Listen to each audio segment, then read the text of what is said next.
네, 이번 한 주 정치권 동향과 이슈를 짚어보는 뉴스엔 맞짱 토론 순서입니다. 오늘도 김경진, 이상일 두 전 의원과 함께하겠습니다. 어서 오십시오. 어서 오세요. 안녕하십니까. 네, 먼저 오늘 있었던 개각 관련 소식부터 좀 짚어보도록 하겠습니다. 이 4개 부처에 대한 개각을 단행했는데요. 국토부하고 복지부는 3년 6개월 만에 개각을 하게 됐습니다. 이번 개각 총평을 해주신다면 어떻습니까? 얼마 전에 이제 총리께서 한 연말쯤에서 한 두세 단계로 나눠서 개각을 순차적으로 하겠다라고 예고를 했었던 바 있고요. 네. 거기에 따른 이제 첫 번째 개각인 것 같고, 주요한 것은 보면 한 3년 6개월 정도 장관을 계속해서 하다 보면 사실은 육체적, 정신적 피로가 이게 보통이 아니거든요. 그래서 이 피로가 상당 정도에 달한 분들 조금 교체시켜서 뭔가 좀 여유를 좀 드려야 될 필요성이 있는데, 네. 보건복지부나 국토부 같은 경우는 아마 그런 경우에 해당할 것 같고요. 또 일부 장관 같은 경우는 이제 구설수를 포함해서 업무 능력에 대해서 이제 문제 제기가 좀 있었던 것 같고, 그런 부분과 관련해서 뭔가 좀 변화가 필요했던 것 같고, 또 최근에 이제 여론조사 보면 이제 정부라든지 대통령에 대한 어떤 여론이 조금 떨어진 부분들이 있으니까 네. 그런 부분과 관련해서 국민들에게 뭔가 인사를 통해서 새로운 메시지를 줘야 되는 이런 부분들이 아마 종합적으로 감안이 돼서 이번 개각이 이루어졌다라고 보여지고요. 앞으로도 한두 번 조금씩 더 있을 것 같긴 합니다. 소폭의 개각이 더 있을 것이다. 예. 예측을 해주시는군요. 네, 이번 개각 어떻습니까? 통상 개각을 하면 민심을 좀 새롭게 해서 그 정부에 대한 어떤 관심 또 신뢰도를 올리는 그런 목적이 돼야 되겠죠. 그런데 이번 개각하면 별로 감동은 없어요.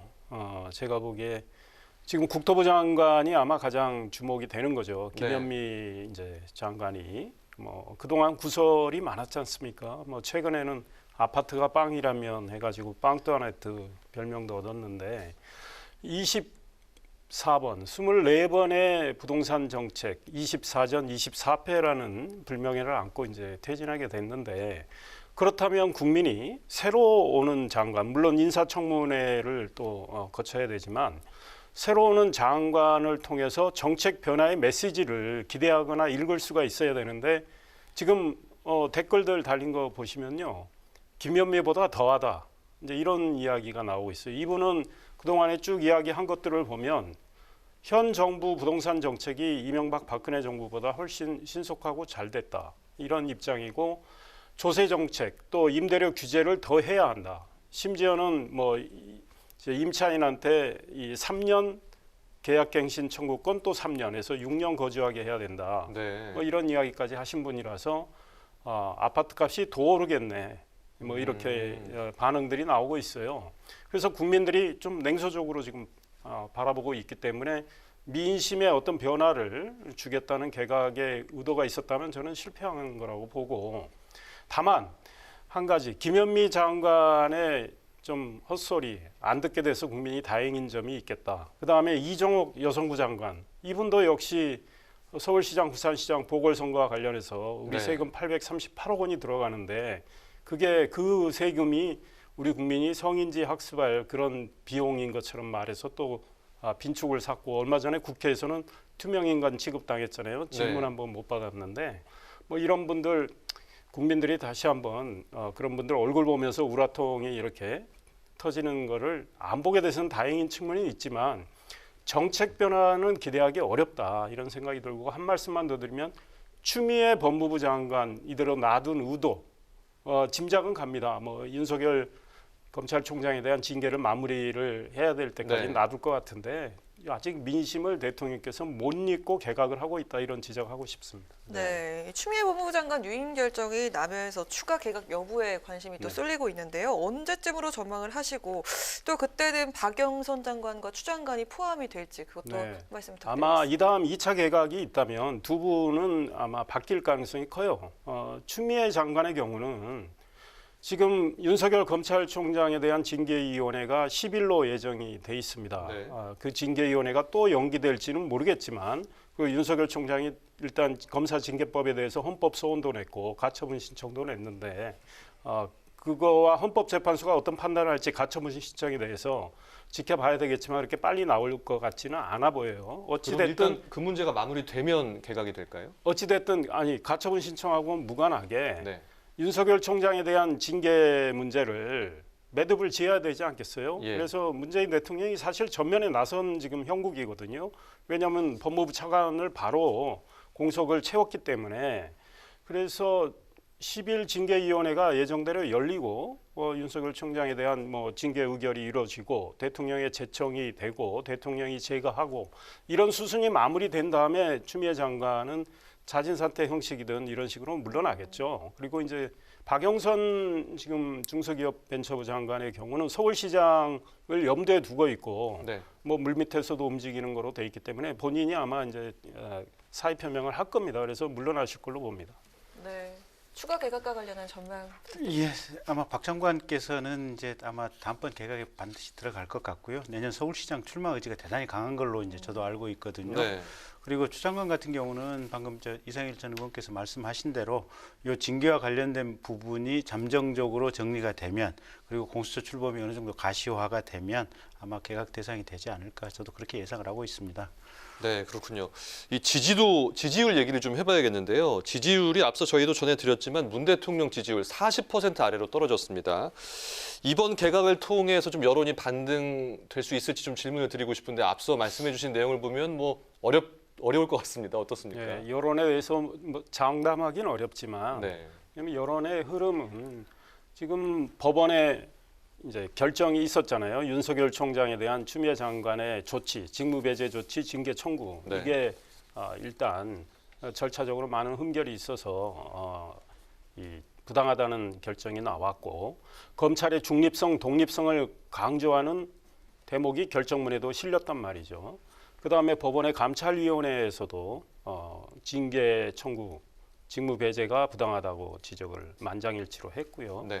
이런 것들이 지금 민심 악화의 큰 요인이고 또 부동산 실패 이거에 대해서 온 국민이 지금 피부로 느끼고 있습니다. 그래서 국토부 장관을 바꿨는데 말씀드린 대로 그 국토부 장관, 바뀌는 장관을 통해서 정책 변화의 의지를 국민이 읽지 못한다면 크게 달라질 가능성이 없다. 그리고 윤석열 검찰총장을 계속 해임 또는 면직, 소위 찍어내기 위해서 그 수순을 계속 지금 밟고 있잖아요. 네. 이렇게 밀어붙인다면 민심은 더 나빠질 가능성이 있다. 앞으로 여론조사 흐름은 그렇게 가지 않을까 이런 생각이 듭니다. 반등은 물론 오히려 좋아지지 않을 것이다. 이렇게 전망을 해주셨습니다. 어떻습니까? 저는 어쨌든 이제 최근 지난주 또 이번 주 여론조사가 대통령 지지도가 좀 많이 떨어지긴 했지만 네. 그럼에도 불구하고 큰 틀에서의 기본적인 애정은 현재의 정부에 대해서 또 대통령에 대해서 국민들이 가지고 있는 것 같고요. 네.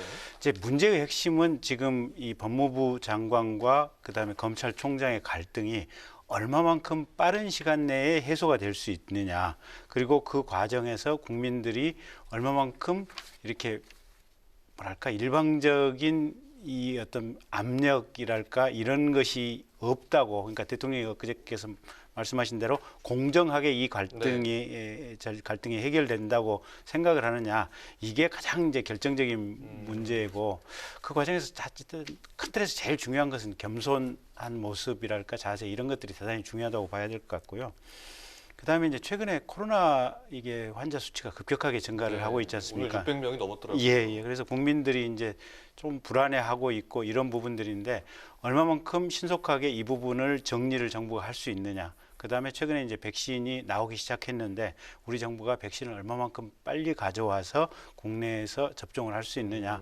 이런 부분들이 아마 현 정부에 대한 지지율 회복의 관건이 되지 않을까 싶습니다. 네, 추윤 갈등이 어떻게 해결이 되고 또 코로나에 어떻게 대처할지 이 부분이 좀 작용을 할 것 같습니다. 그리고요, 조금 전에 말씀해 주셨지만 그 문 대통령이 절차적 정당성과 공정성을 언급했고요. 또 징계위도 말씀하신 대로 10일로 연계되지 않았습니까? 네. 좀 약간 속도를 늦추는 모습인데요. 이 부분 네. 어떻게 보십니까? 그러니까 이제 10일로 연기할 수밖에 없는 것은 지금 검사징계법이나 형사소송법에 보면 그걸 서류를 받은 날로부터 5일 이상의 기간을 두도록 되어 있기 때문에 네. 이제 법 규정상 그렇게 하는 것이 나중에 소송에 간다고 하더라도 어떤 문제의 소지가 없는 것 같고요. 네. 지금 국민들이 느끼는 것은 장관이 총장을 너무 지나치게 힘으로써 억누르고 있다. 네. 이런 느낌을 받고 있기 때문에 국민들이 최근에 여론조사 지지도나 이런 것들이 이제 대단히 곤두박질을 치고 있는 거거든요. 그래서 그런 점을 아마 대통령께서 인식하시고 철저하게 절차적인 공정성을 준수하라라고 지금 얘기를 하고 있는 것이어서 네. 법무부에서도 대통령의 말씀을 이제 어느 정도 좀 준수하려고 하는 것 같고, 그게 실제로 국민들이 어떻게 느끼느냐 이런 부분들이 향후에 이제 징계 과정에 대한 어떤 행정 소송에서 또 이 현 정부에 대한 정무적인 어떤 지지도 면에서 가장 관건이 되지 않을까 이렇게 봅니다. 네, 이 의원님. 이 대통령이 절차적 공정성을 이야기했지만 그래서 검사징계법상 이미 말씀하신 대로 또 형사소송법을 준용하니까 징계위원회 소집일을 늦출 수밖에 없는데 네. 그거 하나만 가지고 공정성이 담보된다고 할 수 없어요. 이미 윤석열 총장을 징계위에 해부한 과정에서 법무부 감찰위원회도 만장일치로 지적을 했지만 이 회부하는 과정에 많은 불탈법이 있었단 말이죠. 그런 걸 무시하고 만약에 징계가 이루어질 경우 윤석열 총장은 본안 소송은 별도로 하면서 징계 효력 정지 가처분 신청을 할 겁니다. 그러면 그거는 이제 법원의 판단이 이번처럼 좀 빨리 나오는 거죠. 직무 배제에 대한 가처분 신청처럼. 네. 그때도 또 윤석열 총장의 손을 법원이 들어줄 가능성이 매우 커요. 그러니까 문재인 정권은 굉장히 타격을 받게 됩니다. 그래서 정말 절차적 정당성, 공정성을 진심으로 생각하신다면 징계 철회를 해야 돼요. 그리고 정의 징계하고 싶다면 예. 징계 사유부터 합법적인 절차를 밟아야 돼요. 그리고 징계 사유가 어떤 겁니까? 이 소위 말해서 위법 행위의 명확성, 중대성, 그 위법 행위를 확인하는 그 과정을 거쳐서 그 신뢰성이 있어야 되는데 네. 그게 없어요. 지금 6가지 사유를 추미애 장관이 내걸었고 추가로 판사 관련 문건을 내놨지만 판사 관련 문건이 제일 문제되는 거 아닙니까? 나머지 6가지는 이미 허접하다고 지적을 받고 네. 크게 다뤄지지도 않고 있어요. 그렇다면 판사 관련 문건에 대해서 법무부 감찰 담당관실에서 일했던 이정화 검사가 이게 법리 검토해봤더니 제가 안 된다. 그리고 지금 법원 쪽에서도 오늘 중앙일보 보도를 보면 이거 별 문제 없어 보인다 이거 아닙니까? 이걸 가지고 징계를 한다. 그러면 윤석열 총장은 다시 법원으로 가죠. 가처분 신청할 경우에 정부가 질 경우는 엄청난 타격을 받기 때문에 징계 철회를 하고 추미애 장관은 경질하는 게 맞다 이런 생각이 들어요. 그리고 지금 대통령께서 이영구 법무차관을 임명했는데 이 차관에 대해서는 이미 다 알고 있습니다. 문재인 캠프에서 일했던 분, 월성원전 네. 관련해서 백운규 전 장관 변호인 했던 분, 우리법연구회 출신, 소위 코드 맞는 분을 했는데 이분이 오늘 지금 국회에서 문자 이렇게 보내는 거 아마 보도되고 있습니다. 윤석열 총장이 검사징계법과 관련해서 헌법소원 낸 거에 대해서 이 초식은 뭐냐? 이런다고 되는 게 아니라는 식으로 이야기했어요. 그러면 이분은 이미 마음속으로 윤석열 총장을 징계하겠다는 마음을 갖고 있는 걸 우리가 간접적으로 확인할 수 있는 네. 거예요. 그런데 지금 청와대는 예단하지 말라고 하지만 이미 이런 분을 징계위에 넣는다. 징계위원장을 안 만든다고 해서 징계위원으로 넣으면 이해충돌의 문제 당연히 윤석열 총장 쪽에서 기피 신청합니다. 그래서 이런 무리수를 두지 말아 두셨으면 좋겠습니다. 네, 그런데요. 이 징계위원회가 어쨌든 현재는 이제 열릴 가능성이 높기 때문에 이 중징계가 예상이 될 중징계 하려고 하고 있는 거죠. 예. 그리고 그거를 오늘 이영구 법무차관의 문자를 통해서 우리는 확인할 수 있는 거죠. 네, 그 그렇군요. 텔레그램 방에 있는 문자를 보시면 됩니다. 네, 알겠습니다. 어떻게 생각하십니까? 글쎄 이제 추 장관은 기본적으로 중징계를 염두에 두고 아마 밀어붙이려고 하는 것으로 사실은 이제 평가가 되고 예상이 되는데 네. 대통령께서 대변인을 통해서 지금 전 국민에게 공개적으로 하신 말씀은 예단하지 않는다. 그리고 뭘 목표로 중징계를 염두에 두고 있는 것은 전혀 아니다. 징계위원들이 양심과 소신에 따라서 적정하게 결정을 하고 나는 그 결정을 받아들이겠다. 지금 이렇게 얘기를 한 것이어서 그게 사실은 법무부 장관뿐만 아니라 징계위원으로 선정돼서 들어갈 분들에 대해서도 명확한 대통령으로서 의지라고 보여지는 것 같거든요. 네. 그래서 누가 징계위원으로 들어가든지 간에 양심과 소신에 따라서 이게 어느 정도 징계 사유가 되는지, 된다면 어느 정도 징계를 하는 것이 적정한지 양심과 소신에 따라서 판단해라. 아마 그런 것이 대통령의 뜻이 아닌가 지금 이런 생각은 들고요. 그래서 결국 이제 징계위원회가 열리면 어떤 결과가 나올지는 한번 좀 지켜봐야 되지 않을까 싶습니다. 네, 그 짧게- 말씀 한 네. 말씀만 더 덧붙이면 만약에 징계가 열려서 정말 경징계가 이루어졌다. 그러면 이 정권은 또 타격을 받아요. 아니 경징계 하려고 이런 사단을 그동안 이렇게 일으켰느냐. 그 지금 고기영 법무부 차관 그만뒀잖아요. 김옥준 서울중앙지검 1차장 검사 그만뒀고 소위 말해서 친정부 성향 검사들이 그만뒀는데 왜냐. 그리고 전국의 검사들이 다 들고 일어났잖아요. 그런데 경징계가 나오면 이런 결과를 얻으려고 추미애 장관이 이 사단을 일으켰느냐. 이 정권은 다시 한번 또 네. 욕을 먹게 됩니다. 네, 그래서 좀 딜레마처럼 보이기도 하는데요. 이 윤 총장에게 중징계가 내려진다면은 또 윤 총장이 반발해서 법적인 절차에 돌입을 할 테고 또 그렇게 되면 정권에 좀 부담이 있지 않겠습니까? 그렇다면 이 돌파구는 어떻게 찾을 수 있을까요? 사실은 특별한 돌파구는 이미 쉽게 찾을 수는 없는 상황인 것 같고요. 출구 전략 뭐 없다고 보시는군요. 사실은 지금 외통수에 걸려 있는 이런 상황이 아닌가 싶고 중요한 것은 최대한 겸손한 태도와 자세, 네. 그다음에 대통령이 대변인을 통해서 강조한 공정한 과정. 그렇다면 어떻게 보면 사실은 이게 일정 부분은 지금 추 장관 책임이 있는 거거든요, 보면. 네. 그래서 추 장관 책임이 결국은 범여권 전체의 지지율 하락이라고 하는 나쁜 결과에 이르렀긴 하지만 이게 얼마만큼 최소화해서 갈 수 있느냐라고 하는 것은 지금부터 얼마만큼 겸손한 언어와 어떤 행동을 보이느냐, 그다음에 최선을 다해서 공정한 어떤 과정을 밟느냐, 이런 부분들이 그나마 어떻게 보면 이 외통수의 어려운 상황을 최소화시킬 수 있는 부분이 아닌가 이렇게 공정하게, 겸손하게 예. 예, 이렇게 정리해 주셨습니다. 방법이 있어요. 이럴 때 정말 역발상을 하고 민심을 제대로 읽고 정무 감각을 제대로 발휘한다면 딱 솔루션이 하나, 해법이 하나 있습니다. 네.